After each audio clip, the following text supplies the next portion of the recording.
Hantu pocong di dalam taksi.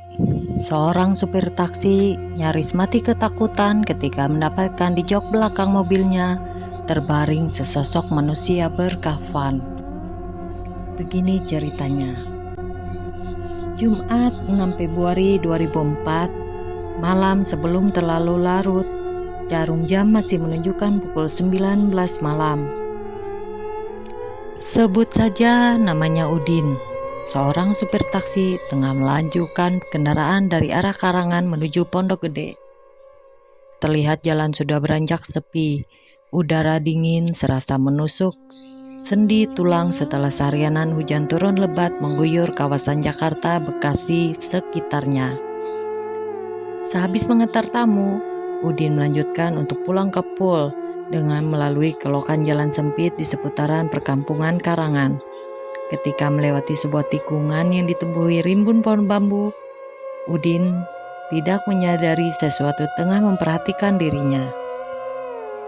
Sepasang mata misterius mengawasi dan tidak seberapa lama, akhirnya pemilik mata misterius tadi ikut masuk menyeruak bak angin ke dalam mobil. Semua ini terjadi tanpa disadari Udin. Setelah melewati rimbun pohon bambu, dengan santainya mobil meluncur menuju jalan raya. Tampak hanya 1-2 mobil yang melintas kala itu. Dan ketika mobil tengah meluncur, tanpa disadari oleh Udin, tiba-tiba terdengar suara ketukan 3 kali.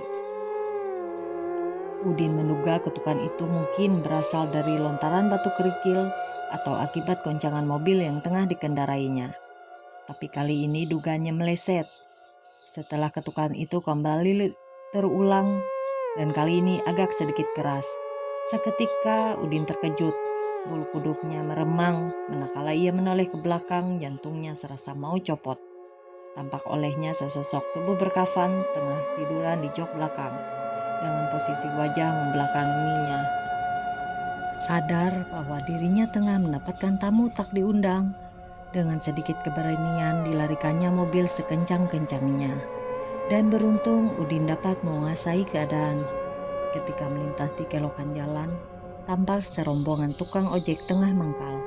Seketika Udin menghentikan mobil, seraya menghambur keluar dan meminta tolong kepada tukang ojek.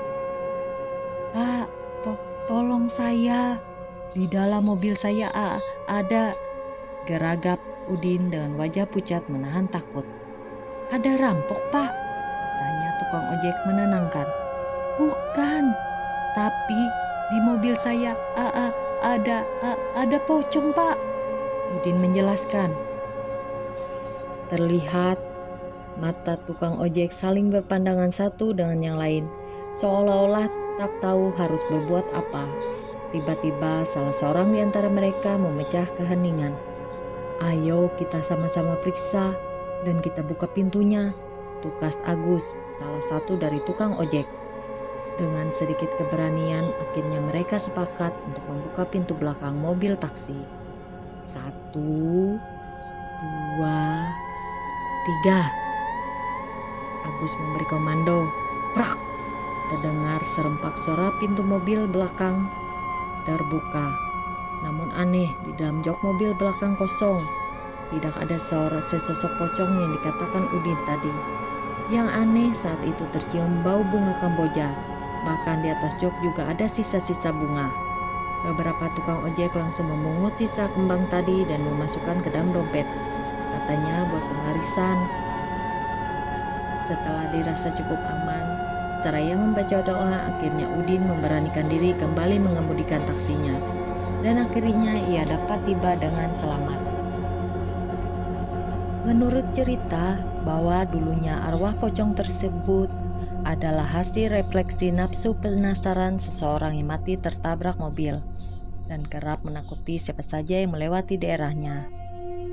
Dan hal ini bisa ditangkal atau dihindari bila akan melewati daerah tersebut dengan membaca ayat kursi 3 kali, dengan membunyikan klakson bila melewati tempat yang dianggap angker, dan wingit.